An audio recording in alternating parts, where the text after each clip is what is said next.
Excellent. Bonjour, mesdames et messieurs. Bienvenue à cette séance extraordinaire du Conseil municipal. Que les portes s'ouvrent sur l'arrivée de nos employés de la Ville de Terrebonne. Salutations aux représentants de l'exécutif syndical de la Fraternité des policiers de Terrebonne, M. Lepage et toute son équipe.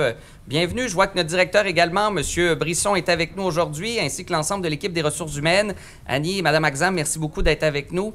Et je vois également que notre représentante du journal La Revue, fidèle au poste, n'est jamais bien loin pour les événements d'importance et d'envergure. Alors, bienvenue à cette séance extraordinaire, M. le Président. Je tenais à vous annoncer d'abord une très bonne nouvelle aujourd'hui concernant les relations de travail à la Ville de Terrebonne. Ce sera une brève séance, mais combien donc importante.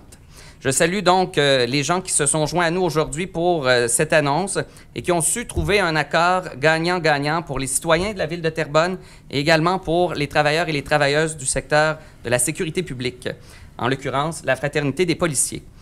Nous allons adopter aujourd'hui, messieurs, dames, la nouvelle convention collective des policiers et des policières 2019-2025 qui marque, je l'espère, une nouvelle ère positive pour la Ville de Terrebonne. Je remercie nos employés de la Ville, encore une fois, l'exécutif syndical ainsi que les membres de la direction pour leur patience dans ce dossier qui aura duré plus de 4 ans. Et même un peu plus, c'est ça lorsqu'on considère certains litiges qui sont en lien avec les négociations de conventions collectives. Merci à tous et à toutes pour votre collaboration. J'aimerais vous parler également de d'autres projets qui s'en viennent à la Ville de Terrebonne, le dépôt d'un projet de pôle universitaire. Donc, Terrebonne a déposé sa candidature auprès du CRUL, l'organisme mandataire de la région, pour avoir une université sur son territoire, parce qu'on peut y vivre, y travailler, mais bientôt aussi y étudier à tous les niveaux, et même au cycle supérieur, Monsieur le Président. C'est ce qu'on souhaite, rien de moins pour nos générations futures. Vous n'aurez pas eu la chance de venir étudier à Terrebonne à l'université, moi non plus, mais les autres pourront peut-être en profiter si notre projet est retenu. Alors, sur ce, je vous laisse débuter cette séance. Merci, Monsieur le maire. Alors, ouverture de la séance, ce sera proposé par Monsieur Ladouceur, excellent, appuyé par Madame Lepage. Déclaration d'intérêt, pas de déclaration d'intérêt aujourd'hui. Adoption de l'ordre du jour, ce sera proposé par M. Michaud, appuyé par M. Corbeil. Excellent. Il n'y a pas de point, évidemment, à l'adoption des procès-verbaux, pas de dépôt, pas de période de questions, pas de questions du public présent sur les points à l'ordre du jour. Alors, nous passons directement au point 10, direction du génie et des travaux publics en particulier. 10.1. Allez-y, monsieur le greffier. Merci. Autorisation et signature de l'avenant au contrat SA 17-3004 entre la Ville de Terrebonne et FNX Innov afin de retirer la portion surveillance en résidence des travaux de la nouvelle station d'épuration des eaux usées du boulevard Lapinière. Autorisation d'une dépense additionnelle au montant de 1,1 million dans le cadre du dit contrat et autorisation et signature de la transaction quittance dans le règlement du dossier avec FNX Innov et groupe de gestion Beaver, incluant un remboursement de 1,5 million. Alors, ce sera proposé par M. Auger, appuyé par M. Berthiaume. C'est donc adopté. Au point suivant, on passe à la direction des ressources humaines, au point 13. 13.1, M. le greffier. Autorisation et signature de la convention collective 2019-2025 suite à l'entente de principe intervenue entre la Ville et la Fraternité des policiers de la Ville de Terrebonne. Ce sera proposé par Mme Abonza, appuyé par Mme Leblanc. Et vous souhaitez intervenir, M. Villandré. Allez-y. Oui. Merci, Monsieur le Président. En fait, je veux saluer le travail qui a été fait là, par tout le monde. Vous avez réussi, à travers cette négo-là, à arriver à une entente pour une convention collective durable dans le temps. Vous consolidez les effectifs pour mieux répondre aux services aux citoyens.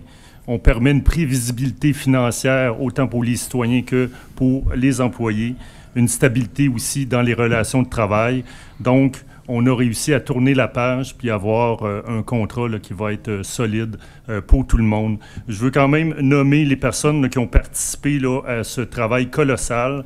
Donc, du côté syndical, Patrick Lepage, Jean-Philippe Gagné, Marc-André White, Maxime Labarre, Dominique Côté, du côté patronal, Geneviève Desgagnés, Annie Camisano, Hélène Axam, Marc Brisson. Merci chaleureusement pour ce travail-là. Ça n'a pas été facile toujours, mais en dialoguant, en se parlant, on connaît du succès. Puis c'est vous qui connaissez ce succès-là et toute la collectivité. Gros merci à tout le monde dans les circonstances. Je ne sais pas si quelqu'un du comité voulait dire quelques mots, mais je vous céderai la parole à ce moment-là. Merci. Vous pouvez prendre la parole, M. Brisson. Allez-y. Merci, M. Villandré. Je serai bref, je prendrai que 2 minutes. Ça a été mentionné tantôt, c'est une négociation qui aura pris 4 ans, au cours de laquelle on a eu à faire face à différents défis. Mais il y a des éléments importants qu'il faut souligner dans tout ce processus-là. Premièrement, j'aimerais souligner et remercier le conseil de ville et la direction générale pour son appui tout au long du sprint final de la négociation qui nous a menés vers une conclusion gagnante pour tous. Donc, c'est important de le mentionner. Également, je veux souligner le travail acharné de la direction des ressources humaines qui nous a appuyés tout au long de la négociation d'un processus qui a été, somme toute, assez long. Il est important aussi de venir souligner l'ouverture et la volonté d'identifier des solutions gagnantes pour tout le monde de la part de l'exécutif syndical, qui, eux aussi, pendant ces années-là, sont demeurés avec nous, avec une volonté d'avancer, puis une volonté d'avoir une conclusion négociée. Et surtout, et ça, j'insiste vraiment là-dessus, pendant 4 ans, il y a des employés qui ont continué à travailler sans contrat de travail. Et je veux absolument souligner le professionnalisme de l'ensemble des policières et policiers au service de police de Terrebonne, parce que le service qui a été donné aux citoyens pendant toute cette période-là n'a jamais été affecté. Elles ont continué à travailler fort, d'une façon positive. Et aujourd'hui, on est content tout le monde parce que tout le monde est récompensé, tant du côté de la ville que du côté des employés. Et ça fait le bonheur à tout le monde. Et cet ensemble-là, ce que ça amène, bien, ça vient contribuer à maintenir le statut du service de police de Terrebonne comme étant une référence au Québec dans le domaine policier. Voilà, merci.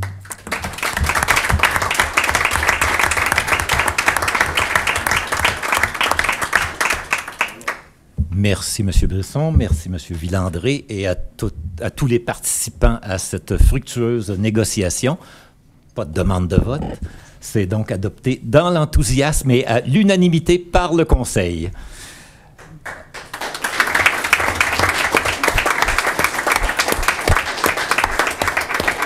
Au point suivant, maintenant, sécurité publique, direction de l'incendie. 14.1, M. le greffier. Autorisation du dépôt de la demande d'aide financière au volet aménagement résilient du programme de résilience et d'adaptation face aux inondations. Alors, ce sera proposé par M. Aucoin, appuyé par Mme Guarnieri. Vous souhaitez prendre la parole, M. Aucoin? Oui, c'est une demande importante. On est toujours heureux de pouvoir faire des travaux subventionnés. La facture va être payée en partie par la Ville de Terrebonne, seulement 25 %. C'est des travaux importants, puis ça concerne évidemment les gens de mon quartier à l'île Saint-Jean. Les gens connaissent le bateau amphibie qui va briser la glace l'hiver à cause d'un mur d'enrochement qui date d'une autre époque. Il y a eu des dommages à la voiture amphibie.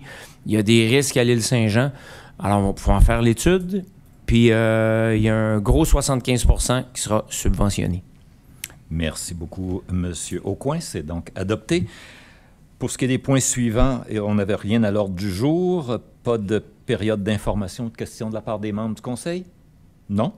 Alors, la prochaine séance ordinaire se tiendra ici même à l'édifice Louis-Lepage, au 754 rue Saint-Pierre à Terrebonne, le lundi 24 octobre 2022 à 19 h. Et la levée de l'Assemblée, que je n'oublierai pas cette semaine, sera proposée par M. Fontaine, appuyé par M. Auger. Merci beaucoup et au plaisir.